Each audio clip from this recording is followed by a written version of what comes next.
And a very good afternoon. It's Friday, and we're back for the second part of our Deering Live doubleheader this week at much, much earlier and quite frankly more convenient time for everybody of 1:30 Pacific, 4:30 Eastern, and 9:30 p.m. in the UK. Hi, everybody, and hi to everybody who's watching this on replay after it goes live.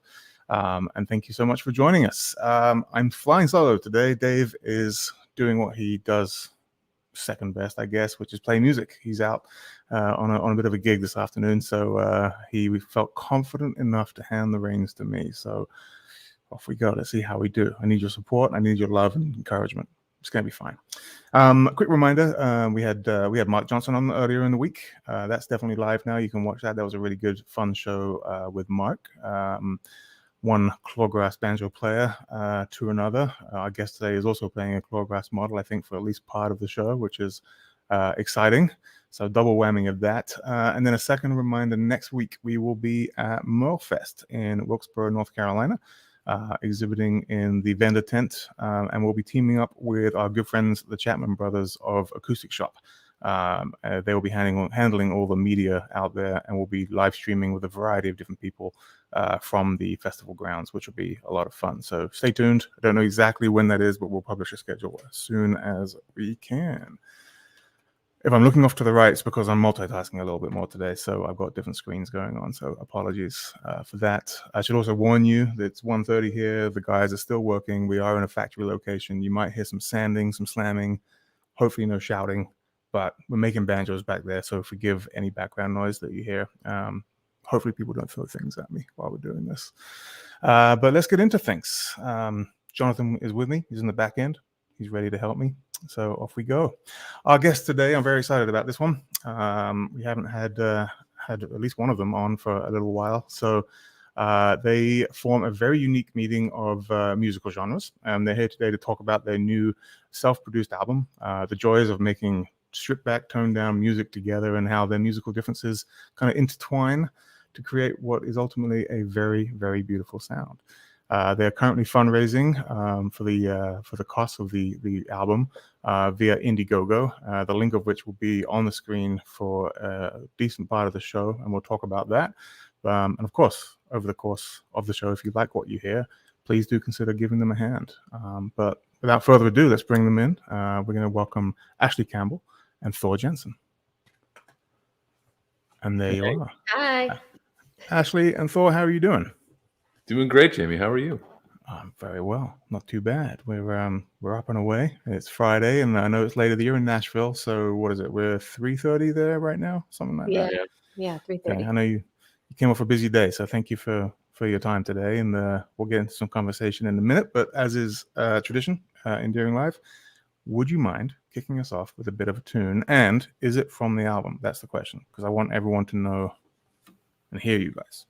Yes, this is one of the tunes from the album, and it's kind of a silly song, but it's very serious at the same time. It is. And what's the title of the song? This is a song for vampires by vampires, and it's about two vampires in love. Let's do it. I mean, there's no other way to figure it out than to hear it, right? And what says vampires more than clawhammer or clawgrass, you know? Absolutely. So, here's our vampire song. It's from the album.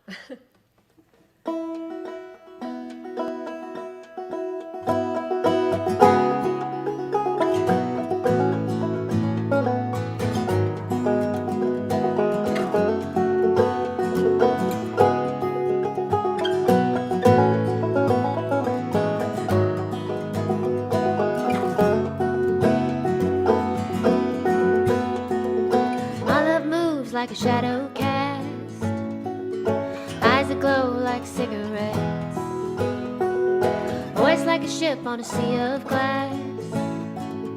I get a chill when my love walks past. I get a chill when my love walks past. We fly out together in the dead of night, stars above our only light. We move with the shadows, stay out of sight. I catch a thrill when my lover bites. I catch a thrill when my lover bites. We take our fill when the moon is high. Make believe we're drinking what we're gonna live till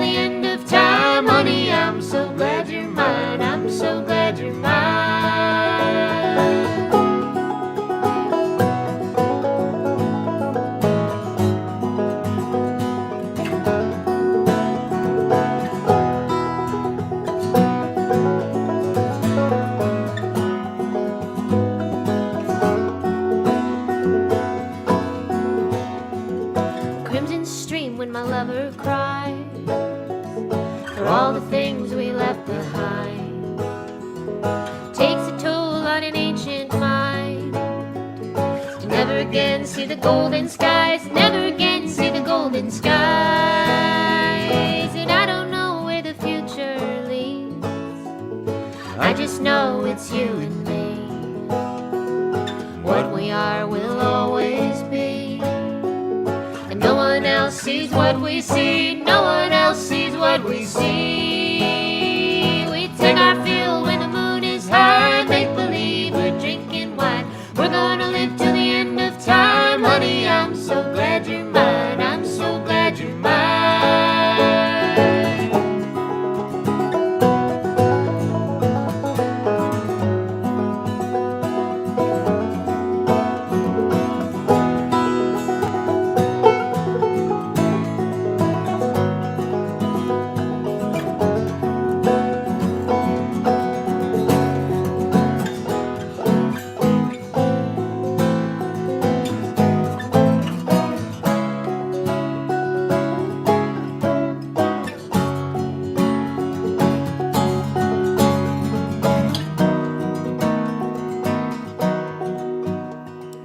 Our love lives although we've passed the sand inside the hourglass.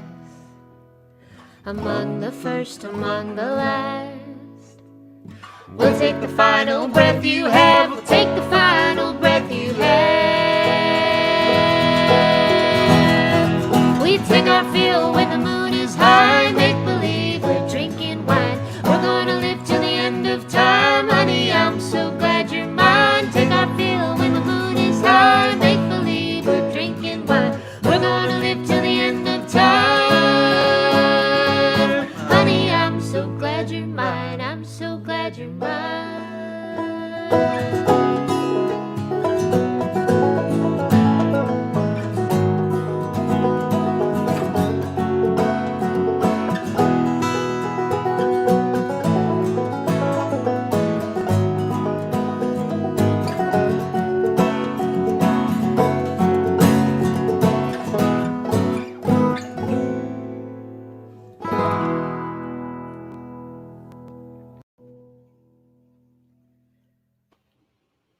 So good. That was really, really nice. Thank you. Good job. Yeah, I really like that. The balance between the two instruments works really, really well together.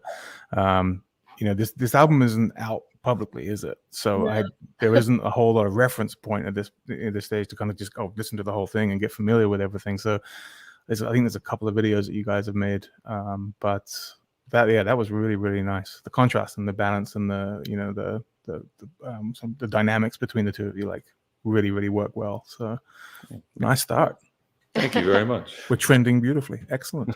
And you're playing a bit of a clawhammer style, kind of clawgrass kind of thing, but very gentle. It looked like it wasn't really aggressive. I'm a pretty gentle banjo player overall. But you spoke about Mark Johnson, and it's interesting. Like, I kind of am self-taught as far as the clawhammer clawgrass, so I don't know where I fit in. But I learned listening to, and I've told Mark this, but I learned listening to Steve Martin's albums, and I found out through Mark when I met him on a cruise a couple of years ago, more than a couple of years ago, that Mark taught Steve Martin, which I was like, okay, well then you are my ultimate sensei then for what I was listening to and learning from. So that's right. It was his style. He developed it. Yeah, absolutely. He's capable of doing something. He can get really hard driving with it as well. But as he demonstrated on Wednesday, he's more than capable of really bringing it back and slowing down and playing some very intricate, delicate music in that style as well, which is fascinating to watch because it's such a contrast. That was what drew me to that style in the first place, was how delicate it could be. Yeah, that's awesome. Well, again, thank you so much for joining us. And I think it's probably best. I want to get a kind of a timeline going here because Ashley, we've known you for a long time now, and you've been playing Deering banjos for a while. Thor, not so much. We haven't really met until today. You're both in Nashville, but you're not from Nashville. So let's kind of go through, starting Thor with you. What was your kind of musical journey that led you presumably to Nashville and subsequently to meet with Ashley, and then we'll get into the details of how it all started after that. Sure. Yeah. I'm a New Yorker, and I was based there for a long time, playing primarily Django Reinhardt stuff, playing that thing. I was with a guitarist named Stefan Rembel for a long time, Mhm. as his other guitarist. And if you're not anyone that's not familiar with Stefan, you have to check out Stefan because He's a monster. he's insane. amazing. They may have heard Stefan's stuff Yeah. through a movie, Midnight in Paris. Which Yeah. his song was Or really. Vicky Cristina Barcelona, Or- yeah. a lot of Woody Allen stuff. So I was with him for a long time, and pandemic happened, and when things just started opening up again for me, it was either go back to the city because I found myself not in the city, or go somewhere new and try some new stuff out. And I started getting more into electric guitar playing a few years ago, and Yeah. so I wanted to go somewhere where I could sort of, in a way, start from scratch and not fall back into music I love. Don't get me wrong, but I just wanted to change pace. And ironically, now I'm playing a lot of acoustic music with Ashley. But did you know each other before you moved No. to Nashville? Okay. No. Okay. That's even better. Yeah. We met because I wanted to learn gypsy jazz guitar.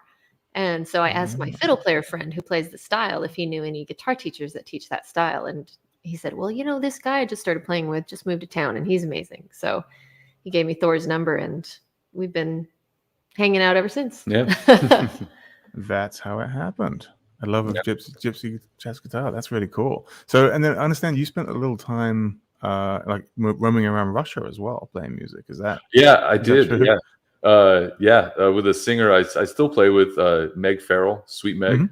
And so we did a tour in Russia in 2019. About 3.5 weeks we were in Russia. Wow, how was that? That was outstanding.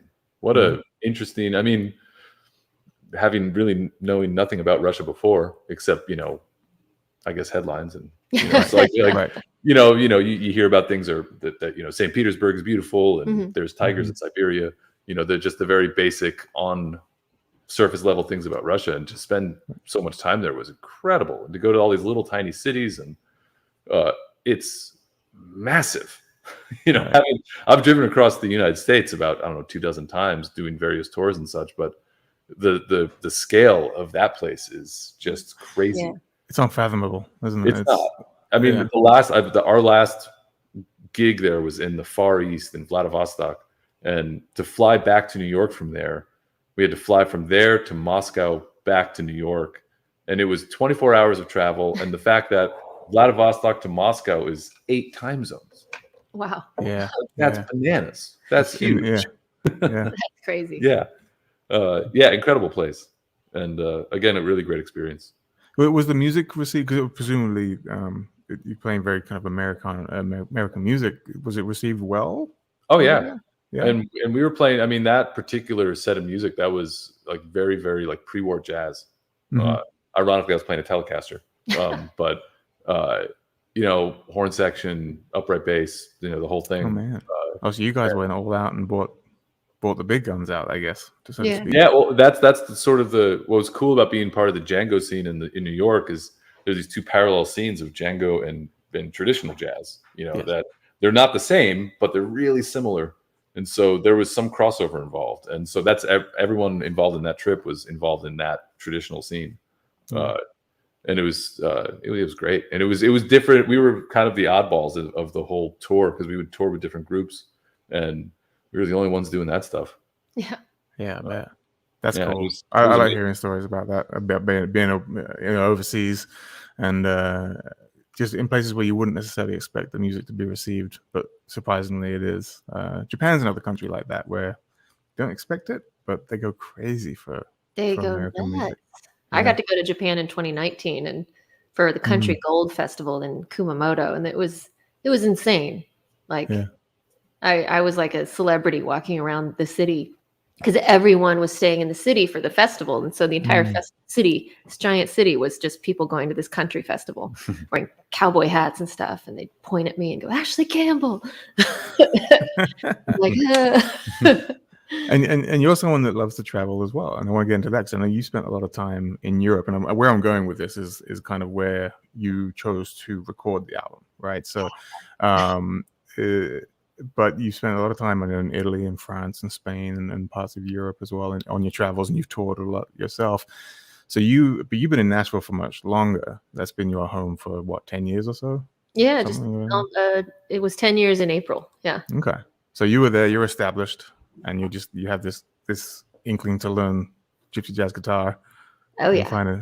So what led you up to that? What was going on for like the 10 years while you were in Nashville? It's been a roller coaster ride.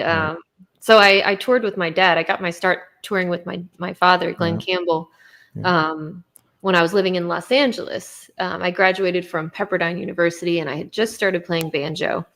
And he asked me to go on tour with him. And so I just we did Australia and New Zealand, and it just fit. It worked, and I loved it. So I kept touring with him. And then for those of you who aren't familiar with the saga of my dad's end of life situation, he was diagnosed with Alzheimer's disease, and he decided to continue touring anyway. So we did a goodbye tour, and these incredible filmmakers made a documentary about it.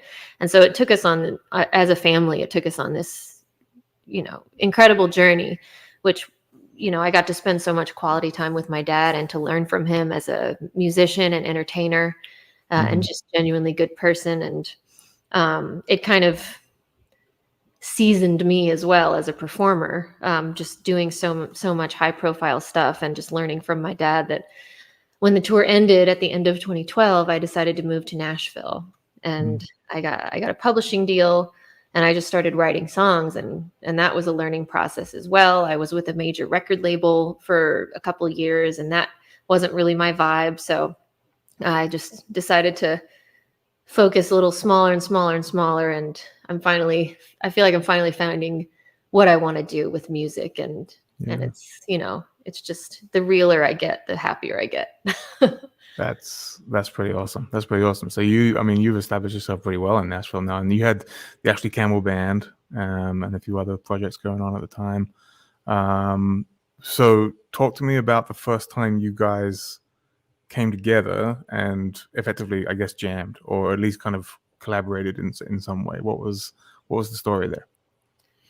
Well, we started playing Django stuff and just bonding over that, and then it opened up into other music, and we just loved playing together so much. Well, we were doing a lot of stuff. I mean, I play in Ashley's band. Yeah, well. That's how that started originally. It went from being just like giving some lessons and hanging out, and then started playing with her band. And it was both this sort of like we both wanted to. We revealed to each other that the idea of a duo was something that we really wanted to do. I mean, speaking personally, I've been involved with various friends doing smaller projects, but never had written for it before. And that was personally, I'm a big fan of Shovels and Rope. Oh yeah, and like just I did it years ago. I was with a band called Quiet Life, and we did a tour opening for Shovels and Rope on the West Coast. Their first West Coast tour. See that grow, like the first night in Portland, there was some people there, and then we finished in San Diego. And by the San Diego show, it was completely sold out, and it was pin drop quiet, and it was just this like the power of two people on a stage was just amazing. And we are a couple in real life, and so Thor mentioned that when he did that tour with them, that they made a point as a couple of always having dinner together. Yeah, they would have dinner. They would bring their meal out from the venue to their Sprinter camper and like have a date together every night. Oh wow! And it was so endearing. And because starting to work together as a duo and as a couple like raised the fears of like, what if this destroys our relationship, or But so far, like we've toured together for the last couple of years, and it's been nothing but wonderful. Yeah, like we just, not bragging on our little selves, but we just work together really well, and we also just get along so well in almost any situation. So I'm very thankful for that. So to clarify though, couple first and then duo, or duo first and then couple? Couple first. Couple first. Yeah. Okay. All right. Well, that's cool though. We wrote our first song when we got COVID and we were quarantined over Christmas. We were like, let's write a song. Yeah. Was that before we decided to duo? I think that was right around the time. That was sort of that maybe even pushed us over the edge to decide to do a duo. Yeah. And that song's on the album too. I'm really happy to say that our first song we wrote together is one of our favorites. Yeah. That's awesome. That's awesome. That's really cool. Yeah. So, I mean, I wanted to get into the journey, as it were, because, I mean, Ashley, like, it's really no secret that you love Europe in particular. You spent a lot of time there. You've constantly professed your love for places like Italy and other areas, but you chose specifically to record the album in a very like kind of stripped back manner, and you chose essentially like a small cottage in Ireland. Mm-hmm. Now I'm curious. Go ahead. I was going to say, is that accurate? It is accurate. Yeah. Okay, cool. So my question, had you been there before, or did you kind of take a gamble on an Airbnb situation, or how did that come about? It's a pretty unique story. So as I mentioned, the documentary about my father, it was edited by an incredible film editor named Elisa Bonora. And she lived in LA at the time. And so over the process of making the documentary, she became like family to me and I to her. And at the end of 2020, she kind of she lived in Topanga Canyon, and there were fires, and she was just done with the hassle of having a house in a fire zone. And she missed her family. She's Italian, originally from Milan. She missed her family. So she decided to move back over to that side of the world. And Belfast has a booming film industry. So she decided to move there. And so through a friend of hers, she found this cottage to rent, which is actually on its own private island in Northern Ireland. You can get there by driving over a bridge. But she rented this cottage for about 6 months. And she's an animal lover. So she had a dog and a couple cats. And so I volunteered to help her with the travel part of bringing the animals over. And I flew over with her, and we stayed over Christmas, and I stayed all through that January of 2021, and then went back home and fell in love with the cottage and the people who own it. They live on the island as well. And it was this magical place in nature, and it's right on the water.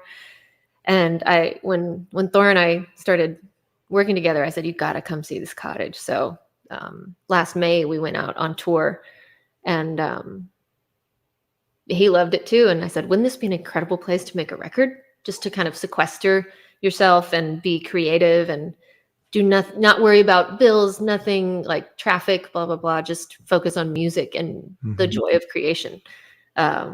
So that's what we did. We made it a reality. I can't believe it. Yeah. Originally it was a bit of we set a challenge. You know, I remember, I think I read some article with Julian Lage, and we talked about like when he made the World's Fair, the solo guitar record, like he set parameters for himself. You can only write songs in this tuning. You can only, and he set a time frame for himself. I was going to write these songs in this amount of time. And so that was originally our goal. We have a month, we're going to write everything and we're going to record everything. And that's going to be it. We couldn't wait to write. So we wrote most of the record. We wrote the record. We finished a couple songs while there. Yeah, but definitely. But we wrote most of the record beforehand. But our challenge was just 2 voices, 2 instruments. Yeah. And that was it. Okay. So that was the intentional part, right? Yeah, absolutely. Part, And so we spent a month there just shedding and working tunes and arranging and just getting it as solid as possible. Yeah. And what was the goal to come out with like a really solid catalog that you would then potentially like add instrumentation to, or was it just to have a core stripped back 2 instruments, 2 voices, and that's how it was going to be once the recording process happened as well? It was. There was never an intention to add any other instruments. This is just like we're sort of like writing classical works of just writing for a quartet or writing for this. We were just writing for 2 people. Two people.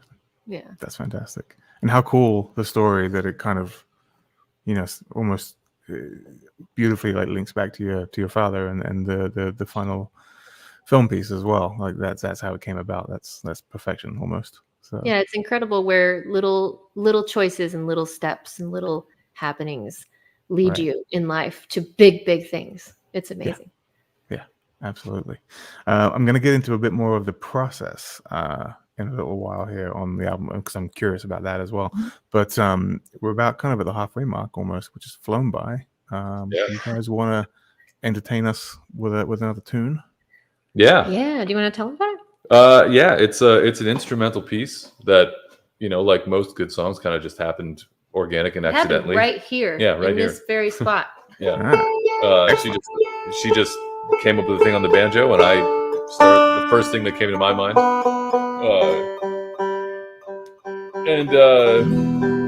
It's a bear of a song.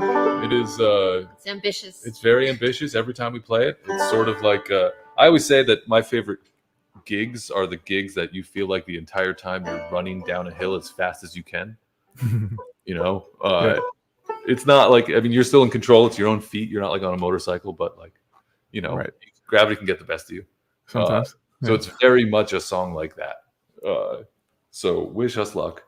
Yeah, I'm with you right here. We're gonna be prompting you on. I've switched to my Ken Brooks Saratoga Star. Just gonna say that's your custom. It's my custom. I'll hold it up if you remind me. I'll hold it up to the camera so people can see the beautiful details. And I don't know if y'all know this at Deering, but the 5th fret, which is a bird, like a yellow canary on a branch with a little flower. I actually got it tattooed on my my wrist.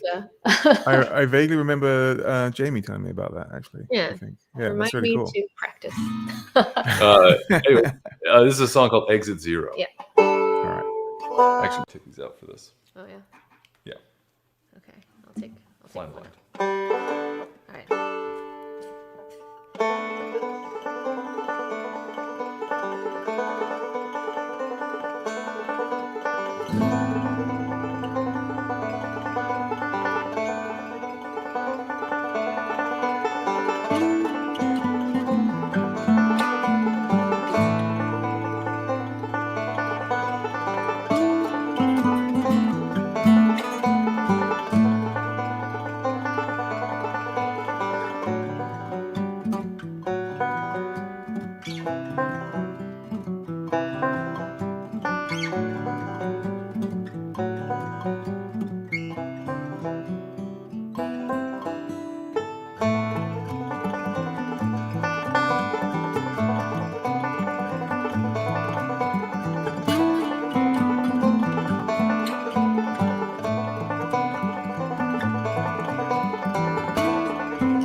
I would say bravo, first of all. Ambitious, yes. Flawlessly executed, absolutely. That was really, really nice to hear. Look, I'm a pretty big advocate of anything that's even remotely progressive, if you want to call that, as far as musical tastes go. So time changes and kind of different tangents and musicality always get my attention a lot more. So that was definitely one for me. I like that one. Thank you. Very good. All right. So before we move on, let's very quickly go over your banjo, because you've had that for a long time, and I remember you coming down and kind of going through some of the spec here. So it's a Tenbrook Saratoga Star. Young Chuck Neitzel designed that tree that was in the inlay. We still have the original prototype of that actual cutout piece, which is very cool. Beautiful inlays.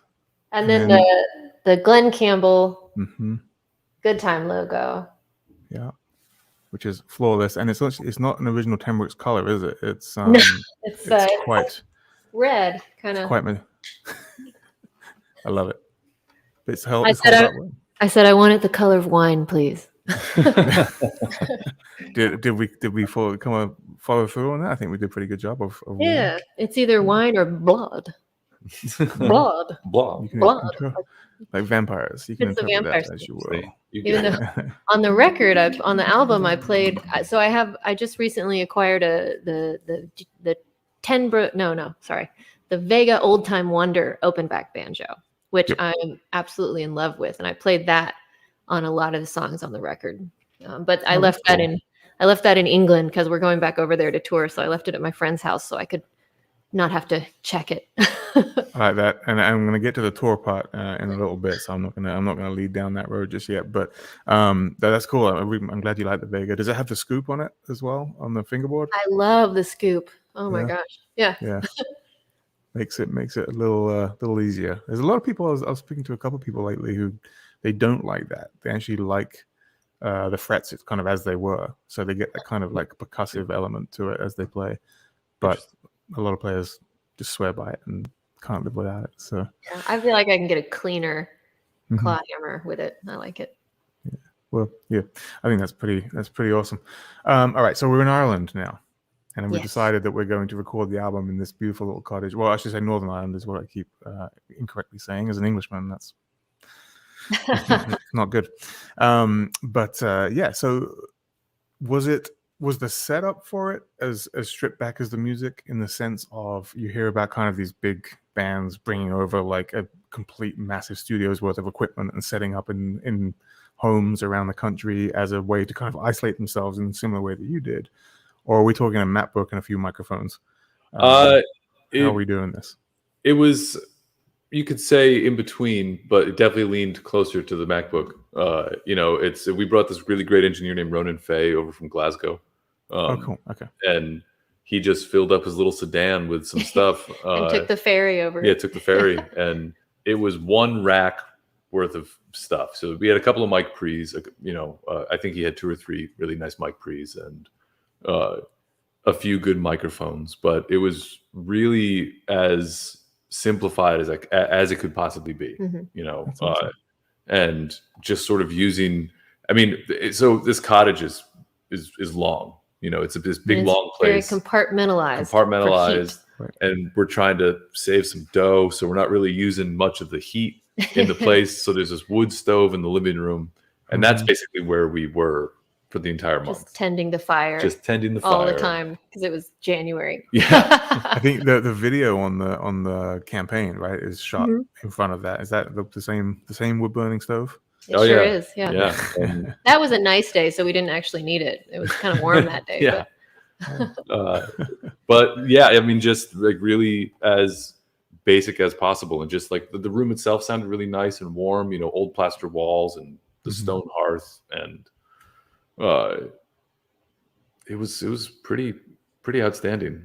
Very so special. You didn't really have to bring a whole lot outside of instruments then.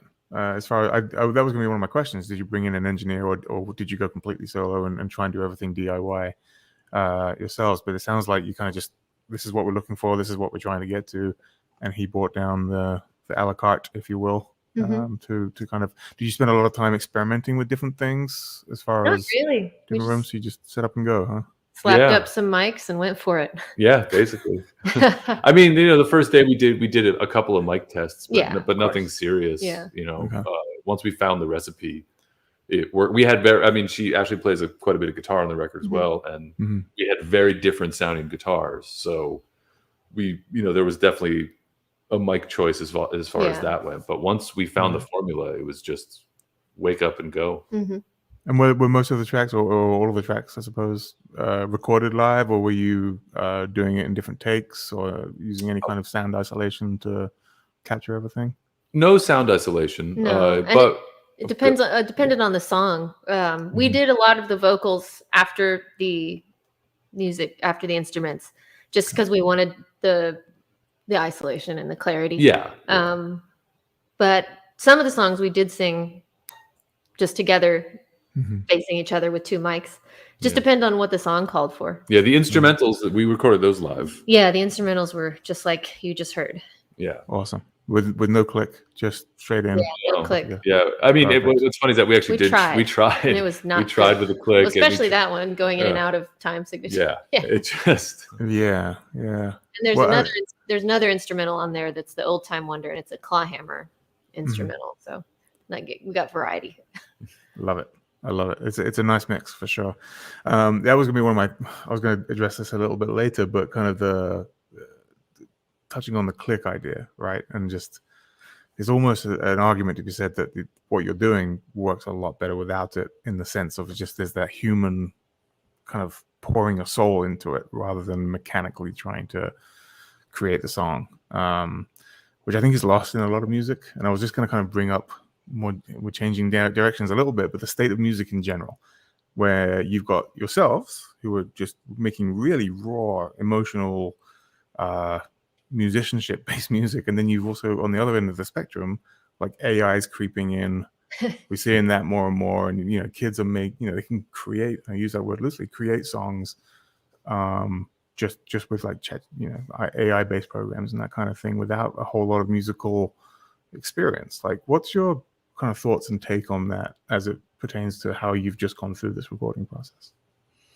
I don't know. I think the beauty of the world we live in is that there is, and the beauty of music and art in general is that there is something for everybody, right? It's like everyone can go there, take their own path, So I think there's currently a lot of really incredible, amazing music being made, and it's really accessible and it's really out there.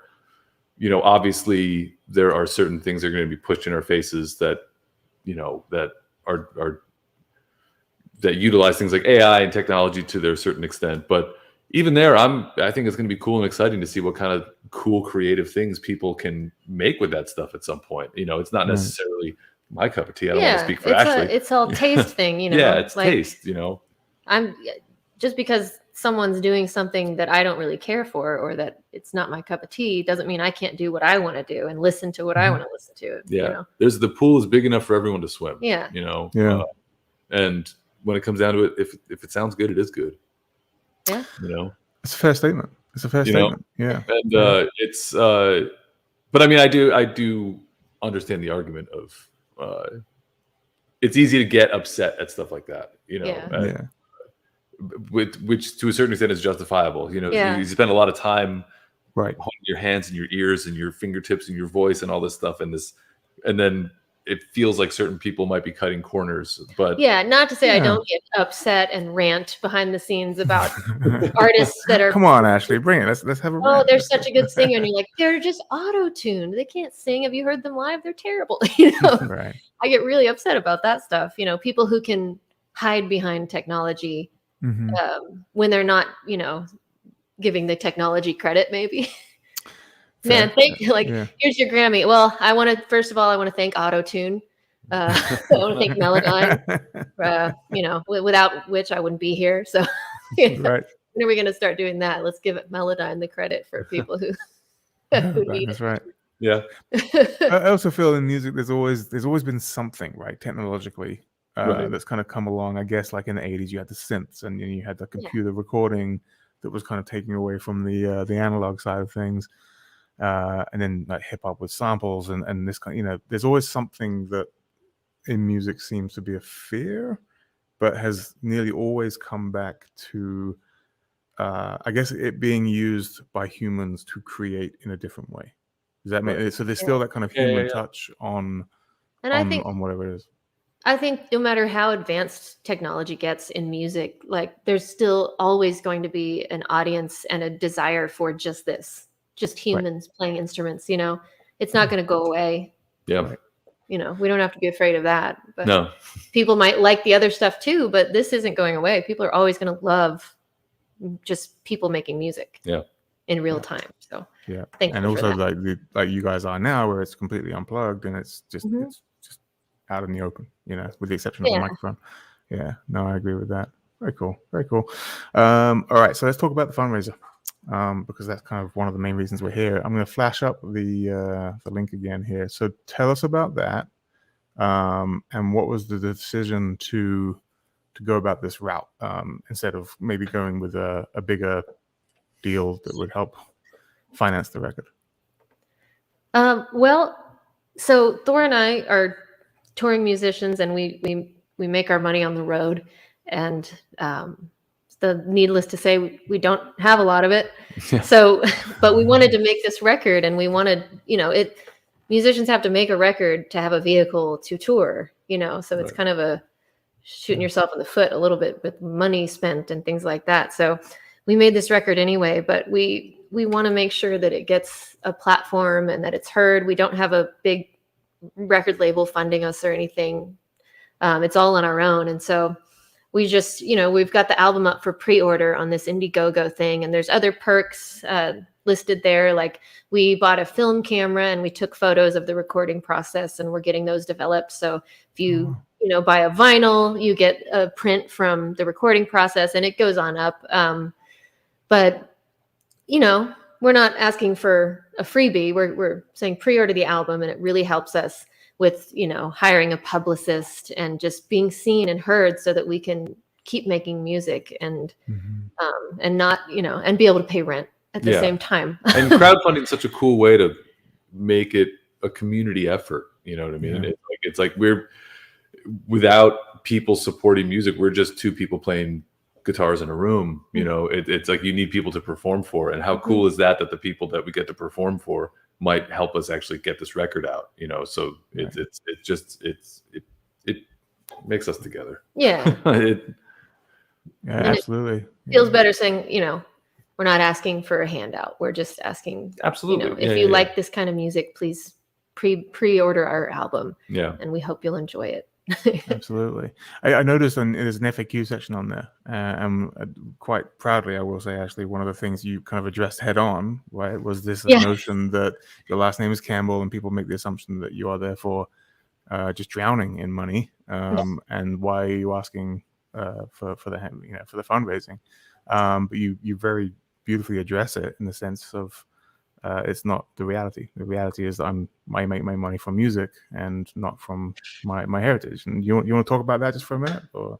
I do, because when Thor brought up the idea of a crowdfunding campaign, and I've always just been so afraid to even entertain the idea, because, you know, there are a lot of people who like to judge other people, who, especially people whose lives have been in the spotlight or are in the spotlight. And because of my dad being Glenn Campbell and who he was and is, people assume a lot about me and about my life. They assume everything's handed to me, that I have a cash flow from my dad's royalties and things like that. Without getting too deep into the family dynamic and cash flow, the answer is no. I live in my mom's basement right now, you know.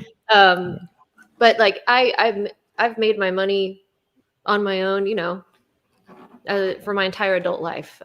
Of course, I've had opportunities because of my father, but I have always done my very darndest to deserve those opportunities. I don't know where I heard this quote, but someone said, it might be who you know that gets you there, but it's what you know that keeps you there. Yeah. So 100%. I just want to make sure that I work as hard as I can and make the most of every opportunity. But I'm not swimming in cash. Yeah, I mean, and like I say, when I saw that, I was like, good for her. That's awesome. Like, it's a really good way to put it, because I imagine there are some people that probably had those kinds of thoughts, you know. So well addressed, I think, for sure. And then in that same page, there's a video on there, and you guys are sitting, you know, outside of the wood burning stove in Northern Ireland in the cottage. And Thor, you made a comment in that video that kind of the purpose of the campaign is to help, and you use the word offset some of the more cumbersome side of making a record, right? So you were talking about publicists and pressing the vinyl and the things that are almost secondary in nature to the actual creative process, which is where you guys' hearts are clearly at. You're into that creative process. Do you think it's like the old school way of doing it is like you get financed by a label and you drop it in and you make the record and then everything else is taken care of by everybody else, right? And these days it came with a lot of, I don't know, you lost some of the freedom in that because you were just kind of the entertainer at that point. These days you get that creative freedom in the way you're doing it, but you kind of also have to take care of all those things. You have to have a head for business, which I wish I didn't have to, wish we didn't have to, but you know, you can make a beautiful record, but who's going to hear it if you don't have someone else our specialty is making music. Right. We need to be able to hire someone whose specialty is getting it out there and connecting us with write-ups and television and just any way we can get people's attention on it who might enjoy it. And that's how we hope to build our audience. Shows, and it's you know, the we want to share process. You know, is the freedom to create the thing that you want to create with zero interference. Is it worth having to deal with those, what we call those cumbersome things? I think to a certain extent. I've never known another way personally. You know, my entire life has been either living as a sideman or putting my own records out. So, I mean, don't get me wrong. There's something that sounds really wonderful about just like, here, go make a record. We'll take care of everything else.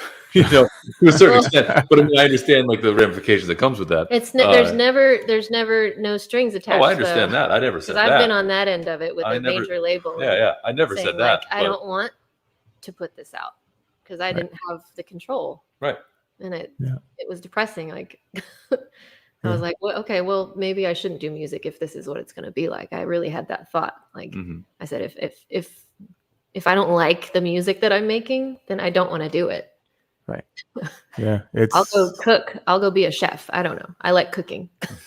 Which is another thing you're very good at. I miss your Instagram post when you would cook dinner for all of our social media. Follow the Banjo Chef on Instagram, and there's plenty of. I'm posting new stuff now, so. Banjo Chef. But I'm lucky. I'm still making music. I feel very fortunate and happy to. That's awesome. Yeah. That's awesome. The other thing that's pretty well documented, of course, is your godfather, Carl Jackson, the legend that is. Did he? I mean, he's obviously influenced you a lot over the course of your life, and particularly in the banjo playing and that kind of thing. Did he have any kind of input or advice along the way for this project and how it was going to go? Carl's just always been very encouraging to follow my heart and not listen to the bigwigs who just, want to give you money and tell you what to do, so he was very encouraging of this record. And, but he actually hasn't heard much from it yet because I'm waiting till we have some good mixes to show him. But, he's nothing but supportive. He's a wonderful person. He is. Yeah. A legend at that. Absolutely. When will that time come? That's the question on everyone's mind. What are we looking at as far as you're thinking? Because you're heading on tour. Are you doing the UK Spain tour kicking off in June? Is that right? Actual tour. We're playing. Campbell Jensen, is playing. We're kind of doing an album preview show in London at the Troubadour, cool.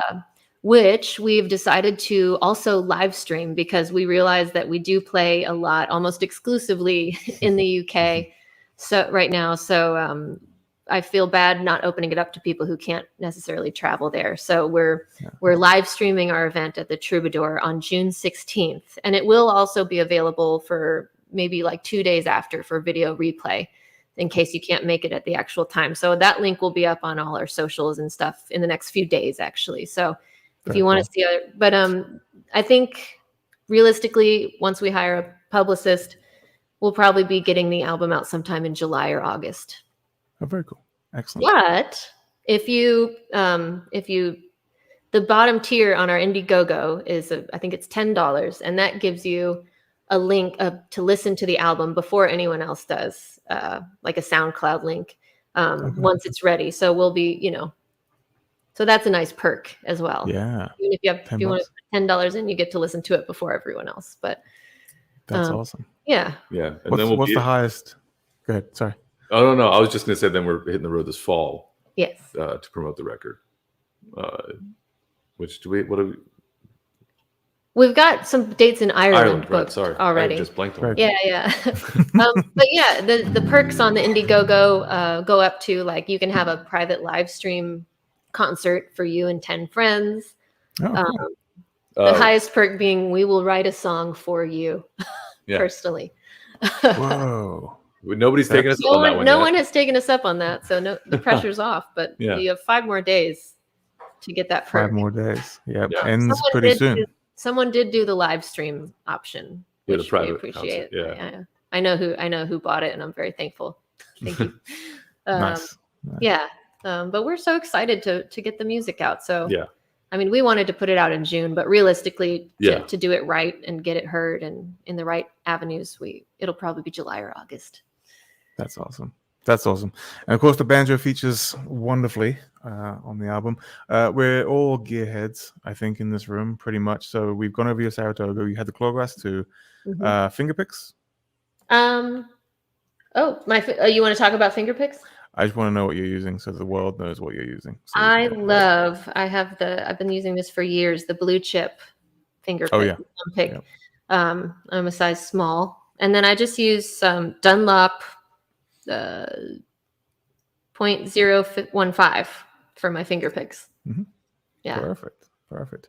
And Thor, do you play banjo at all, Thor? No, I do not. You got to trade those gypsy lessons for some claw handle lessons, and Nancy's got to get you going. He will be soon playing the new Good Time 6-string banjo. We'll be incorporating that. Yeah, I've done some. I play with a band called Hazmat Modine in New York. I've done some stuff on the road with them, and they have quite a bit of 6-string banjo on some of their stuff. So very cool. I've toured with. I have no idea what their banjos are because the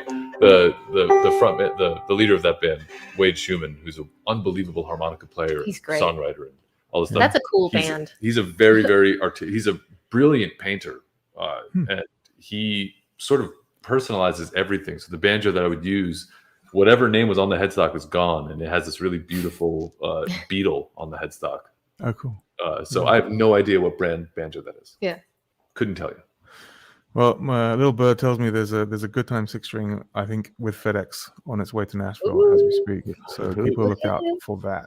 With just shameless plug, the new updated Pal Faro fingerboard, which is nice. Yeah, I'm so excited to see it.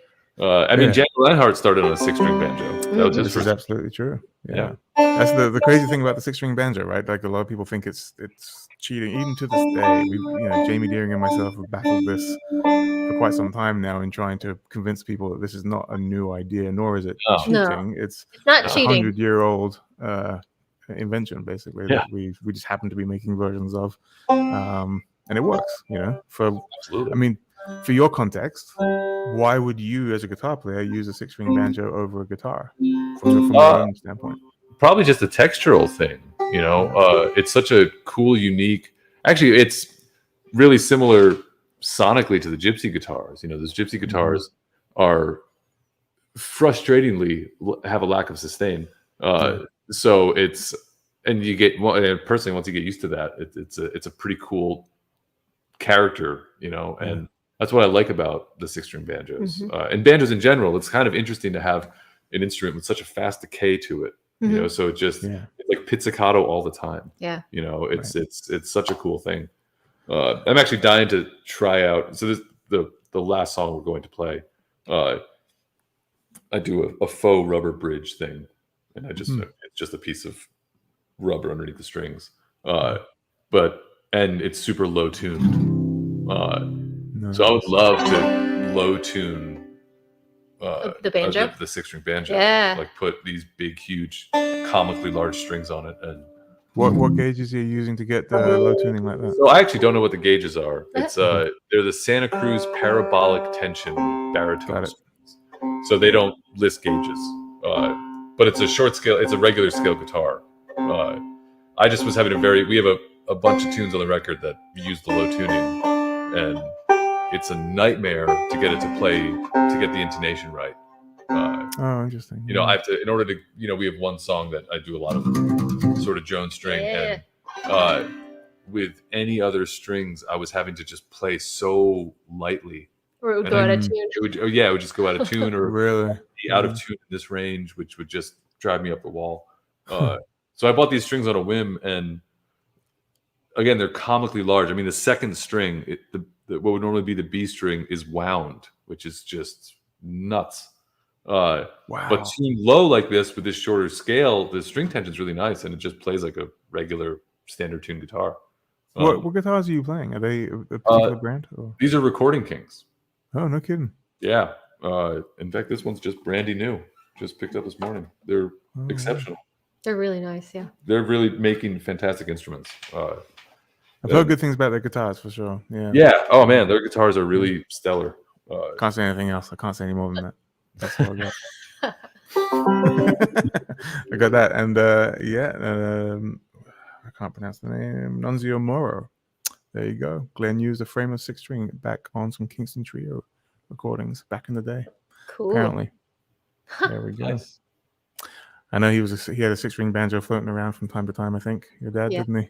He did, yeah. He also played a 5-string not like bluegrass style, but he could play anything with strings. You just hand it to him, he'd figure it out, you know. Legend. Yeah. Any parting words before we head out? Because we're at the hour mark. I know you guys are gearing up to see us out here, but anything you want to share outside of please help us support the album? Well, just first of all, thank you so much for having us and giving us this opportunity to get to know you and get to know everyone in the Deering Live family, and getting this opportunity to sort of introduce our band. Yeah, you know? We're still so new to, you know, people haven't really heard what we can do. So we're very excited. Yeah, I feel very, personally speaking, I feel very fortunate to have gotten to do this. Yeah, thank you for giving us this platform, and it was so nice talking to you and seeing you. Absolutely. Been likewise. Years, but it's been amazing. Well, and you're going to be heading over to the UK doing stuff. You're going to be down near my neck of the woods as well. I think you'll be in Lewis and Shoreham-on-Sea. Yep, that's right. That's right near my. Is it called Lewis? Lewis, yeah. I've been saying lose. Lewis, and it's just north of Brighton, which is another cool right. town. That's where we love where I used to gig. Yeah, Brighton's a cool town. It's where I proposed to my wife. In fact, we are playing. You're playing in Brighton as a Campbell at Jensen the Folklore Rooms on June 15th. Yeah. Oh, are you really? Yeah. Are you guys doing Black Deer Festival? Not this year. No. Not this year. Maybe, hopefully next year. That's also down there as well. Yeah, we're hoping to hit all the circuit. I did Black Deer the first year it started. But hopefully my brothers went. Yeah, they said it was great. It was the most random thing in the world to have this kind of solely Americana type event in their backyard, but apparently it was really, really worth checking out. So it was really well done, and I'm sure it's only gotten better. So that's great. Yeah, awesome. Well, thank you guys so much. If I can reciprocate, you've flown a flag for Deering for a long time now, and we truly, truly appreciate that. And Thor, I will say the same about you when I see you playing a 6-string banjo. Anytime soon. But you guys are an absolute pleasure to talk to, and really enjoyed having you on today. I'm wishing you all the best. Guys watching at home and on replay, please, I'll put the link up in just a second. But if you do like what you hear, go check them out. Go support the album. Go have them write a song for you, because that is an option. All right. That would be very cool. But in the meantime, let's see if we can hear one more track. And guys, best of luck with everything. And when you come to San Diego, let us know. You know where we are. Thanks, Jamie. Thank you, Jamie. Tacos. This last song's called Perfectly All Right.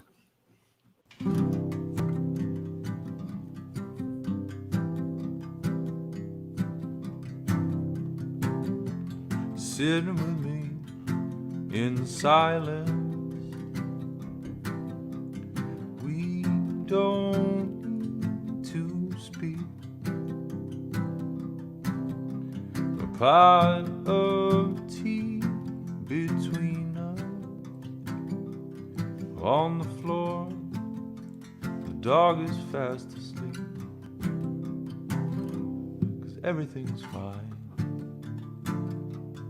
Everything's perfectly alright. Everything's fine. Everything's perfectly alright.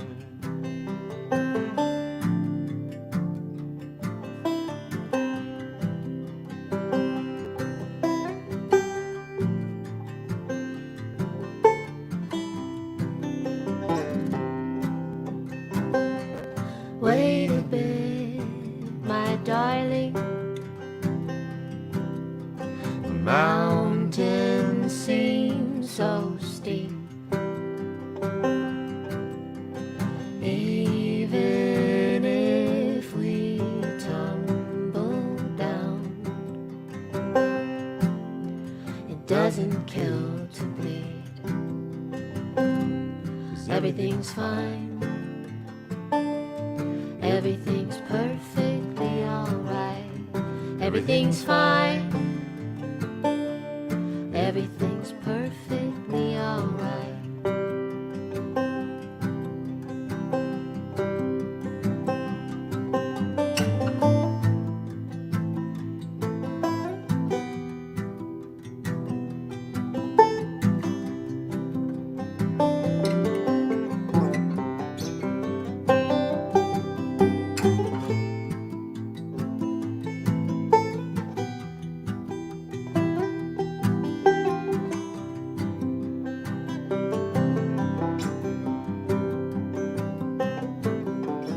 Hand is at the ready, you should know. Storms they come before they go. Take it if you need it. I'm not going anywhere. I'm not going anywhere. Anywhere.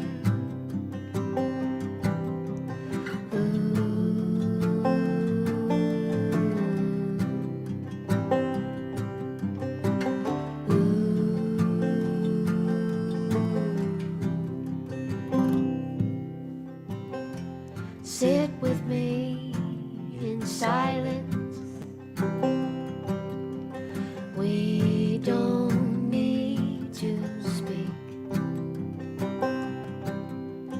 I'll turn on the light above. It's raining and we both sit and read. Everything's fine. Everything's perfectly alright. Everything's fine. Everything's perfectly alright. Everything's fine.